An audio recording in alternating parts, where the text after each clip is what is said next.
예, 여러분 안녕하세요. 오늘은 조선전기의 그 대외관계에 대해서 우리가 알아보도록 할게요. 대외관계는 어떻게 형성이 되어 있을까? 자, 요것만 알고 가자. 조선전기의 그 대외관계는 명나라, 그 다음에 여진, 일본 이 세 개로 함축할 수 있습니다. 뭐 우리 지정학적인 여건상 그렇게밖에는 할 수 없죠, 그죠? 예, 월드와이드 시대가 아니니까 그 당시에는. 그래서 조선과 비슷한 시기에 명나라가 세워지게 되죠. 근데 그 명나라에 조선이 자발적으로 사대주의를 펼치게 됩니다. 참 좀 속상하죠. 그런 거 보면. 근데 이성계가 조금 두려워했던 것 같기는 해요. 명나라를. 그래서 명에게는 사대주의를 우리가 자발적으로 했다 하는 것이고요. 여진의 경우에는 지금 한반도의 북부지방에 여진이 있었는데 여기에는 강원 전략을 같이 썼다 하는 것이고요. 일본에 대해서도 강원 전략을 같이 썼다. 뭐 이렇게 여러분들이 알고 들어가서 구체적인 걸 한번 들어가 보도록 합시다. 자, 대외관계 일단 대면관계를 먼저 볼게요. 명나라 같은 경우에는 얘기했죠. 4대 정책을 우리가 솔선적으로 했다. 그래서 조공을 바치고 그 다음에 왕이 즉위하면은 가서 명예 허락을 얻어야 되는 채권관계, 그런 채권관계가 성립이 되었다. 명나라가 망하는 날까지 계속되었다 하는 것입니다. 명이 조선보다 먼저 망하니까 그렇게 대면관계는 4대 정책으로 지속을 했다 하는 것이고요. 자, 여진관계 같은 경우에는 세종 때 사군육진을 개척했다고 그랬죠. 이거 여진 때문에 했던 것입니다. 그래서 그때 이제 사군육진을 개척한 것을 세종 때 여기까지 확장한 게 지금의 우리 영토의 근간이 됐다 하는 것을 제가 한번 말씀드렸었죠. 그리고 이제 3인 정책을 썼는데 3인 정책은 남쪽의 백성들을 여진을 몰아낸 그쪽으로 이동을 시켜서 살게 하는 제도를 3인 정책이라고 합니다. 토관제도는 현지 출신을 관리로 임명해 가지고 현재 유력가들을 관리로 임명을 해서 민심을 안정시키는데 노력을 많이 하게 되죠. 그리고 북평관이라는 것은 이제 여진 사신의 접대소, 이게 북평관입니다. 그 다음에 무역소로, 이 무역소라는 건 무역 장소입니다. 무역을 할 수 있는 장소가 이제 경원, 경성 이런 데다 설치를 하게 돼서 여진 관계는 이렇게 강하게 우리가 치고 나간 적도 있지만은 구슬려서 강원 양면으로 대처를 했다 이렇게 보시면 되고요. 그 다음에 일본 같은 경우에도 마찬가지입니다. 세종 때 다시 대마도 정벌을 하게 되죠. 대마도 정벌은 세 번에 걸쳐서 이루어지게 되는 건 한 말씀드렸으니까 다시 또 얘기하기는 못합니다. 그죠? 그래서 세종 때 이종무를 시켜서 대마도를 정벌을 하게 되고요. 그리고 그쪽에서 이제 대마도에서 하도 오픈해주기를 무역을 하기를 그렇게 간청을 해서 삼포를 개항을 합니다. 삼포는 부산포, 제포, 연포라고 말씀드렸죠. 부산포는 부산, 제포는 진해, 연포는 울산 이렇게 얘기를 합니다. 그래서 요 세 군데 그러니까 대부분 다 같이 붙어 있다고 봐야죠. 예, 그쪽에 삼포를 개항을 해서 무역을 할 수 있게 해줍니다.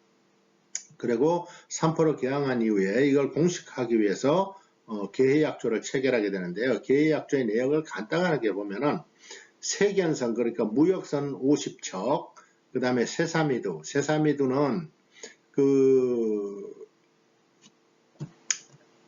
대마도가 토양이 척박하고 그러다 보니까는 참 농사도 잘 안 되고 그래요. 그래서 그 사람들이 고생한다는 거를 참 친히 고생하는 거 뭐 다른 나라 고생하는 거니까 내버려둬도 되지만 그 사람들이 자꾸 약탈을 하고 그러니까 그 약탈하지 말고 조선에서 쌀을 줄 테니까 그걸로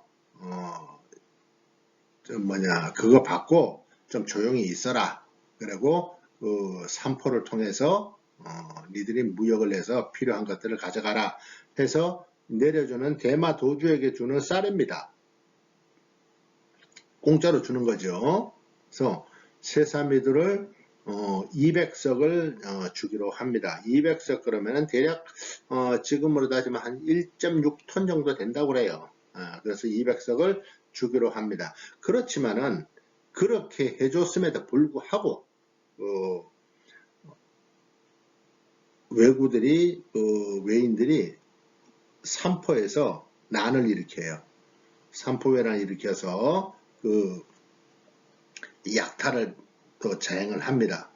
결국은 어떻게 돼요? 삼포를 문 닫아버리죠. 그래서 다시 문을 닫아버리니까 또 어디야? 대마도에서는 또 난리가 났어요. 그래서 또 와서 사죄를 하고 살살 빕니다. 우리 잘못했으니까 다시 무역하게 해달라 해가지고 빌어서 또 조선에서는 그래요. 어차피 문을 안 열어주면은 그것들이 또 약탈을 하게 될 거다. 그러니까 그래 해주기는 해주지만 옛날처럼 그렇게 폭넓게는 못 해준다 해서 임신약조를 체결하는데 거기에는 세견선 25척, 쇠사미도 100석, 딱 반이죠, 그죠? 예. 임신약조 체결할 계해약조 체결할 때 딱 반입니다. 그죠? 그렇게 하고 그 다음에 부산포 연포를 제외한 제포만 개항을 하게 돼요. 그렇게 해서 임신약조를 체결해서 제포를 개항을 합니다. 그런데 외국 외인들 버릇 어디 갑니까, 그죠? 또 난을 일으켜요. 그게 사량진 외변입니다. 사량진 외변을 일으켜서 사량진 외변이 일어나니까 이제 조선에서는 비변사라는 임시기구, 그러니까 나라에 공난이 있을 때 비변사를 설치해서 대처하는 그런 비변사를 설치를 합니다. 그래서 사량진 외변이 일어난 뒤에는 이제 모든 무역을 다 제한해 버리니까 영봉선 무역이라는 게 생겨나게 돼요. 영봉선 무역은 뭔가 하면 왜 사신들이 올 때 의뢰의 배들이 따라오는데 그 배 따라오는데 실린 물건들은 이제 패스하는 거예요. 그러다 보니까 영봉선에 따라오는 배들이 꽤 많아지기 시작해요. 그래서는 안 되겠다. 그리고 걔네가 또 사정을 해요. 무역하게 해달라고. 그래서 결국 정미약조를 체결해서 세견선 25척으로 제한을 합니다. 그렇게 해서 정미약조가 체결이 되는데 결국 이렇게 해도 을묘외변을 또 일으킵니다.